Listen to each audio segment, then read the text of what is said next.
ഇന്ത്യയിലെ വിമാനയാത്രികരുടെ ഏറെ നാളായുള്ള കാത്തിരിപ്പിന് അവസാനമായി. വിമാനങ്ങളിൽ വൈഫൈ സംവിധാനം അവതരിപ്പിച്ചിരിക്കുകയാണ് ഇന്ത്യൻ വിമാന കമ്പനികൾ.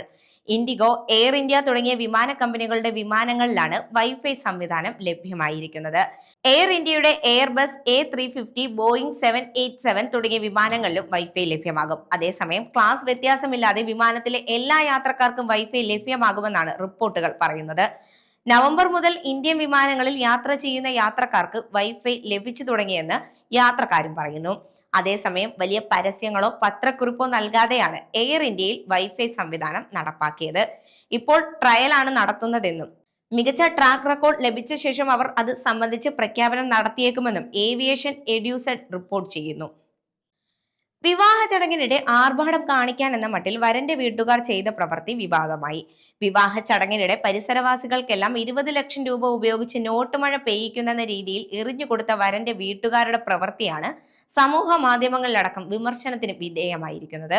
ഉത്തർപ്രദേശിലെ സിദ്ധാർത്ഥ് നഗറിലാണ് സംഭവം നടന്നത്. വിവാഹ ഘോഷയാത്രയ്ക്കിടെ വീടിന്റെ മുകളിലും മതിലിലും JCBയിലും കയറി നിന്ന് വരന്റെ വീട്ടുകാർ പണം വാരി ആളുകൾക്ക് നേരെ എറിയുകയായിരുന്നു. ആളുകൾക്ക് നേരെ 100, 200, 500 രൂപ നോട്ടുകളാണ് ഇവർ വായുവിലൂടെ പറത്തി നൽകിയത്. ഒട്ടേറെ ഗ്രാമവാസികൾ അത് പിടിച്ചെടുക്കുന്നതും പണത്തിന് പുറകെ ഓടുന്നതും വീഡിയോയിൽ കാണാൻ സാധിക്കും. എന്നാൽ ഇറച്ചി കഷ്ണം കാണിച്ച് ശ്വാനന്മാരെ പുറകെ ഓടിക്കുന്നത് പോലെ ക്രൂരമായി പോയി ഈ വീഡിയോ എന്നും പണം അത്ര കൂടുതലാണെങ്കിൽ മാന്യമായ രീതിയിൽ ആവശ്യക്കാർക്ക് വിതരണം ചെയ്യാമായിരുന്നുവെന്നും ആളുകൾ കമന്റായി അഭിപ്രായം രേഖപ്പെടുത്തുന്നുണ്ട്.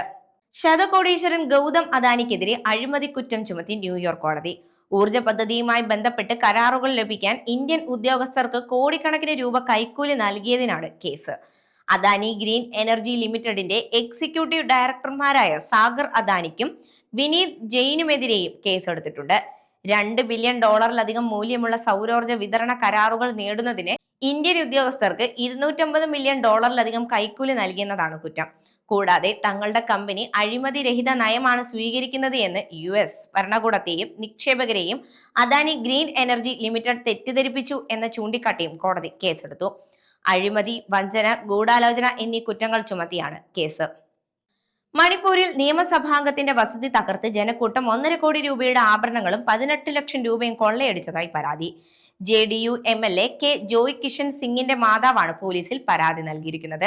തങ്മൈബന്ദ് ഏരിയയിലെ MLAയുടെ വസതിയിൽ ആഭ്യന്തരമായി കുടിയിറക്കപ്പെട്ടവർക്കായി സൂക്ഷിച്ചിരുന്ന നിരവധി ഭക്ഷ്യവസ്തുക്കളും കൊള്ളയടിച്ചതിൽ പെടുമെന്ന് പോലീസ് പറയുന്നു.